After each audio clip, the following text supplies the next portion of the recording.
Hey guys, welcome back to our channel. Today I'm going to show you how to transfer data between two Linux or Ubuntu based system if it is connected in the same network.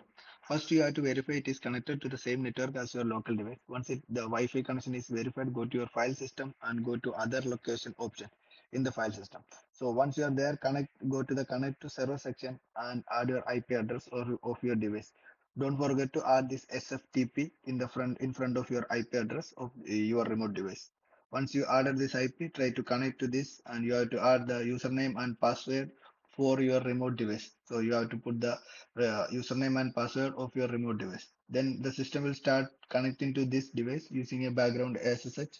Once it is connected, you can see all the file system of this particular device inside your Ubuntu system. As this both devices use the same file system, so it is easy for Linux to show the same file here. So you can see all these files here without any extra UI components. So it is very easy for you to get data from each other.